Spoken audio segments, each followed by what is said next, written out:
बिस्मिल्लाहिर्रहमानिर्रहीम। मैं डॉक्टर नसीम इब्राहिम फराम चत्तापुर।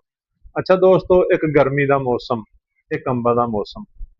अंब तो हर बंदा ही खाता है, बड़े तो खाते हैं, बच्चे होर भी शौक नाल खाते हैं।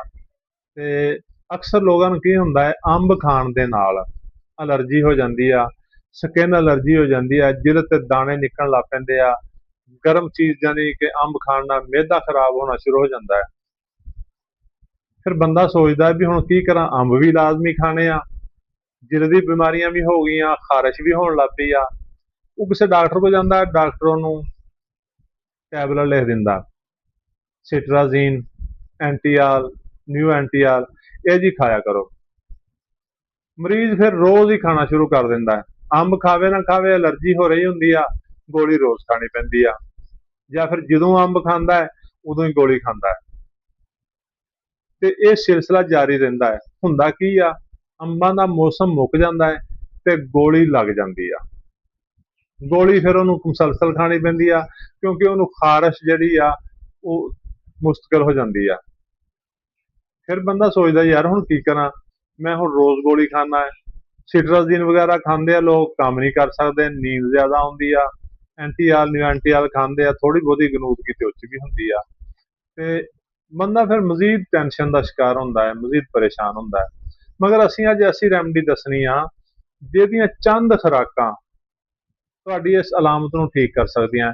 ਅਗਰ ਅੰਬ ਖਾਣ ਨਾਲ ਤੁਹਾਡਾ ਮਿਹਦਾ ਖਰਾਬ ਹੋ ਗਿਆ ਤੇ ਤਾਂ ਵੀ ਠੀਕ ਹੋ ਜਾਣਾ ਹੈ। ਅੰਬ ਖਾਣ ਨਾਲ ਤੁਹਾਨੂੰ ਸਕਿਨ ਐਲਰਜੀ ਹੋ ਗਈ ਆ ਤੇ ਤਾਂ ਵੀ ਠੀਕ ਹੋ ਜਾਣਾ ਹੈ। ਅੰਬ ਖਾਣ ਨਾਲ ਤੁਹਾਨੂੰ ਦਾਣੇ ਨਿਕਲ ਆਏ ਆ ਤੇ ਉਹ ਵੀ ਠੀਕ ਹੋ ਜਾਣੇ ਆ। ਅੰਬ ਰੱਜ ਕੇ ਖਾਓ। ਦਵਾਈ ਦੀਆਂ ਚੰਦ ਖੁਰਾਕਾਂ। ਹੋਮਿਓਪੈਥਿਕ ਦਵਾ ਪਲਸਾ ਟੀਲਾ 200 ਤਾਕਤ ਚ 5 ਕਤਰੇ ਰੋਜ਼ਾਨਾ 2 ਘੁੱਟ ਪਾਣੀ ਚ ਪਾ ਕੇ ਪੀਓ। ਅਗਰ ਕਿਸੇ ਬੱਚੇ ਨੂੰ ਹੋ ਗਈ ਆ, ਪਲਸਾ ਟੀਲਾ 30 ਦੇ ਵਿੱਚ 2 ਕਤਰੇ ਬੱਚੇ ਨੂੰ 2-3 ਖੁਰਾਕਾਂ ਦੇ ਦਿਓ, 1 ਖੁਰਾਕ ਰੋਜ਼ਾਨਾ। ਬੜੇ ਨੂੰ ਆ ਤੇ 3-4 ਖੁਰਾਕਾਂ 1 ਖੁਰਾਕ ਰੋਜ਼ਾਨਾ ਦੇ ਦਿਓ। ਉਮੀਦ ਤੇ ਇਹ ਆ ਕਿ ਪਹਿਲੇ ਦਿਨ ਦਵਾਈ ਲਊਗਾ ਤੇ ਉਹਦਾ ਮਸਲਾ ਹੱਲ ਹੋਣਾ ਸ਼ੁਰੂ ਹੋ ਜਾਏਗਾ। 3 ਤੋਂ 4 ਦਿਨ ਦੇ ਵਿੱਚ ਬਿਲਕੁਲ ਹੀ ਠੀਕ ਹੋ ਜਾਏਗਾ। ਤੇ ਅੰਬ ਨਹੀਂ ਬੰਦ ਕਰਨੇ, ਅੰਬ ਖਾਣੇ ਆ ਰੱਜ ਕੇ, ਕਿਉਂਕਿ ਅੰਬ ਦੀ ਅਗਰ ਐਲਰਜੀ ਆ, ਗਰਮ ਸ਼ਹਿਦ ਤੋਂ ਐਲਰਜੀ ਆ, ਤੁਹਾਨੂੰ ਦਵਾਈ ਦੱਸਦੀ ਆ, ਨਾ ਤੇ ਤੁਹਾਡਾ ਮਿਹਦਾ ਖਰਾਬ ਹੋਣਾ ਹੈ, ਨਾ ਤੁਹਾਨੂੰ ਸਕਿਨ ਐਲਰਜੀ ਹੋਣੀ ਆ। ਤੇ ਦੋਸਤੋ, ਅੰਬ ਵੀ ਖਾਓ ਅਗਰ ਤੁਹਾਨੂੰ ਮਸਲਾ ਬਣ ਜਾਏ। ਹੋਮਿਓਪੈਥਿਕ ਦਵਾ ਪਲਸਾ ਟੀਲਾ 200 ਤਾਕਤ ਦੇ ਵਿੱਚ 5 ਕਤਰੇ 2 ਘੁੱਟ ਪਾਣੀ ਚ ਪਾ ਕੇ ਪੀ ਲਵੋ। ਬੱਚੇ ਨੂੰ 2 ਕਤਰੇ ਪਿਲਾ ਦਿਓ। ਦਵਾਈ ਲੈਣ ਤੋਂ ਪਹਿਲੇ ਸਾਡੇ ਕਿਸੇ ਵੀ ਹੋਮਿਓਪੈਥਿਕ ਡਾਕਟਰ ਨਾਲ, ਕਰੀਬ ਤਰੀਨ ਡਾਕਟਰ ਨਾਲ ਮਸ਼ਵਰਾ ਕਰੋ ਔਰ ਉਹਦੇ ਤੋਂ ਦਵਾਈ ਲੈ ਲਓ, ਤਾਂ ਕਿ ਤਸੱਲੀ ਵੀ ਰਵੇ ਔਰ ਤੁਹਾਨੂੰ ਦਵਾਈ 'ਚ ਵੀ ਤਸੱਲੀ ਹੋਵੇ ਕਿ ਡਾਕਟਰ ਸਾਹਿਬ ਨੇ ਸਾਨੂੰ ਦਵਾਈ ਠੀਕ ਦਿੱਤੀ ਆ।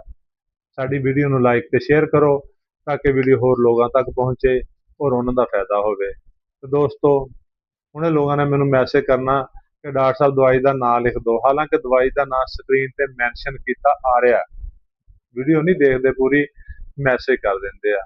ਸ਼ੁਕਰੀਆ, ਅੱਲਾ ਹਾਫਿਜ਼।